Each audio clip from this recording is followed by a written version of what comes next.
Você já vivenciou aquele momento em que você vai na cozinha, abre a porta da geladeira e você pensa, o que eu tô fazendo aqui? Ou pior, você encontra alguém na rua e essa pessoa cumprimenta você, fala com você como se fosse íntimo, você fica tentando pescar o nome daquela pessoa e não vem? Aí você pensa, meu Deus, será que eu tô ficando doente?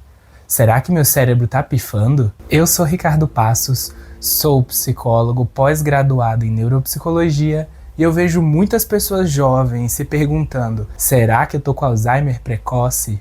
E a boa notícia é que na maioria das vezes não é a sua memória que está ruim, mas você que desaprendeu a usar essa máquina de construir memórias. E hoje eu vou te mostrar a ciência por detrás de como melhorar a sua memória.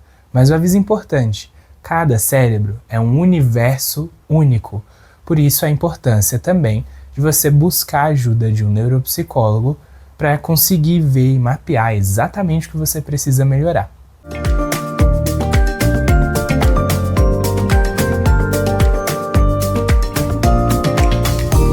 Muitas pessoas acham que a memória é como um balde. Você abre a torneira, enche de água e se o balde retém a água lá dentro, tudo certo. Mas se essa água começa a não ficar no balde, é sinal que o balde está furado. A neurociência mostra que não é exatamente assim que funciona. A memória é um processo dinâmico e não um lugar, e ela precisa ser construída. Hoje vivemos um processo de amnésia digital. Se o Ricardo colocou isso aqui no celular, eu não preciso gastar energia, gastar glicose para armazenar isso. Eu vou apenas me lembrar do caminho. Mas para a gente aprender como faz para melhorar, primeiro a gente precisa entender como funciona o processo das lembranças. Hoje eu vou te mostrar como funciona a engenharia da memória. Para a memória funcionar, existem 3 etapas básicas.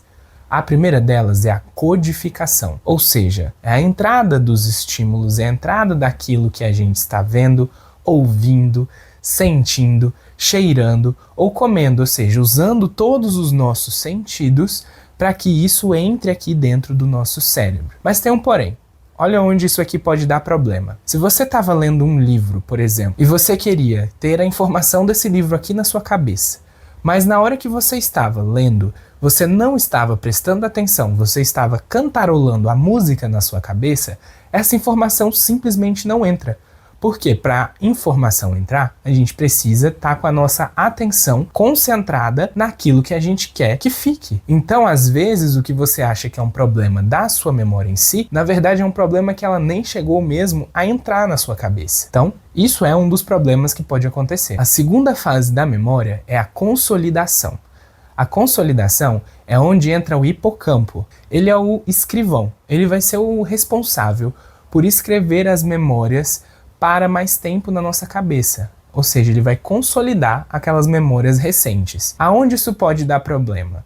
A consolidação, ela acontece no sono, mais especificamente no sono REM. E para isso acontecer, você tem que ter uma boa noite de sono. Se você não dorme direito, sente que acordou cansado, e se você vive muito estresse no seu dia a dia, isso aumenta o cortisol, que atrapalha esse processo de consolidar a memória. Então não é que você não prestou atenção, que é o problema lá da primeira etapa, mas é porque você não dormiu ou vive com estresse constante. E a terceira fase da memória é a recuperação, ou seja, você deixou com que a memória entrasse, ela foi consolidada pelo hipocampo, e agora é o momento em que você vai lá, como se fosse na biblioteca da sua cabeça, buscar o livro onde você colocou lá naquela prateleira. Problemas de recuperação são quando está na ponta da língua, ou seja, não é que você nem tem noção de que você se lembra disso, é que você sabe, então você tem certeza que você sabe o nome de alguém, só que trava. O sistema não sabe onde guardou aquela memória. Esse é um problema da recuperação, ou seja, você armazenou, mas não se lembra qual foi a prateleira que você guardou a informação. Percebe que a gente reclama de memória, mas há várias etapas que pode acontecer um erro e que em algumas delas nada tem a ver com a memória? Na verdade, um processo muito importante para a memória é a atenção. Se você é uma pessoa que tem dificuldade com a atenção, logo você vai ter dificuldade com a memória. Uma coisa está 100% ligada com a outra. Agora um ponto importante. Eu vou passar para vocês técnicas para ajudar a melhorar a sua memória. Só que isso não substitui um profissional. Por quê? Porque você precisa identificar o que exatamente está dificultando a sua memória. Porque, como você viu, existem vários processos que podem sim atrapalhar a memória e que nada tem a ver com a memória em si. Então, às vezes, você só não tem dificuldade na sua atenção. Às vezes, você tem um quadro de ansiedade generalizada. E a ansiedade atrapalha na atenção, que atrapalha na memória, que atrapalha em outras coisas. É como um efeito dominó. Você derruba uma pecinha, vai derrubando todas as outras. Então, por isso, a importância de você buscar ajuda profissional para você.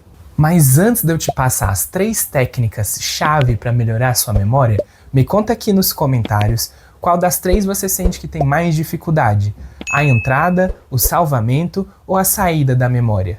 Bem, se a sua dificuldade está na codificação, ou seja, na entrada dessa memória, no processo em que a memória ainda está muito recente, a gente pode usar a técnica do chunking, que é o quê? Você agrupar coisas, tentar fixar na sua memória coisas por agrupamento. Ao invés de você fazer sua lista de compras assim, maçã, esponja, banana, detergente e uva, você vai agrupar. Por exemplo, preciso comprar frutas, maçã, banana e uva, produtos de limpeza, esponja, detergente, sabão em pó. Então você agrupa coisas que são parecidas e você alivia espaço na sua memória, agrupando aquilo que é mais próximo numa informação só. Agora, se a sua dificuldade é na consolidação, o que você pode fazer é a recuperação ativa. Então, quando você está lendo um livro, por exemplo, terminou de ler o livro, tenta explicar para você mesmo sem pegar o material de apoio, porque assim você força o seu cérebro a mostrar que você entendeu e fazer uma musculação ali naquela hora que você está lendo e codificando isso na sua cabeça. Agora, se o seu problema está na recuperação, eu vou te dar um hack aqui. Eu vou te mostrar qual que é a melhor cola que a gente pode dar para o nosso cérebro para manter uma memória fixa por mais tempo. Se eu te perguntar o que você jantou há 2 semanas atrás, você se lembra? Provavelmente não. Mas se eu te perguntar qual foi o maior susto que você já tomou, é muito provável que você se lembre e lembre com detalhes. Ou então, algo que você achou muito engraçado. Perceba o que essas coisas têm em comum. Emoção. Emoção é a cola da memória. Então, toda vez que você quiser grudar algo muito forte na sua cabeça, associe isso com emoções. Ou momentos felizes, ou tente pensar em coisas engraçadas, associações engraçadas com aquela palavra. Eu também sou professor de inglês. E quando eu quero ensinar alguma coisa para os meus alunos, de vez em quando eu faço umas piadinhas ruins para eles decorarem alguma palavra, ou a pronúncia delas. Por exemplo, no passado existe o verbo auxiliar did e o verbo auxiliar didn't. E aí, para a pronúncia ficar mais fácil, eu falo, nossa, que dor didn't. É uma piada péssima? Sim, mas essa piada péssima ajuda na recuperação da memória. É a neurociência junto com a minha aula de inglês. Essas técnicas são muito poderosas, mas elas também são genéricas, porque eu não consigo saber nem adivinhar qual a sua maior dificuldade com a sua memória.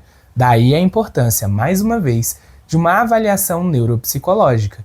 Buscar um profissional nesse sentido vai te ajudar a mapear e entender exatamente onde é a sua dificuldade e quais são as melhores técnicas que podem ajudar você, no seu caso, na sua rotina, para os seus objetivos e com a sua dificuldade. A sua memória é a sua história. Não deixa ela ser apagada por falta de cuidado. Agora, sabe uma coisa que você não precisa de nenhuma técnica para se lembrar? De você curtir esse vídeo, compartilhar com aquele seu amigo esquecido e não esquece de comentar aqui embaixo qual é a sua maior dificuldade, que eu vou ler cada um dos comentários. E pode ser que saia até um tema de vídeo novo aqui pro canal. Tchau, tchau e até o próximo vídeo.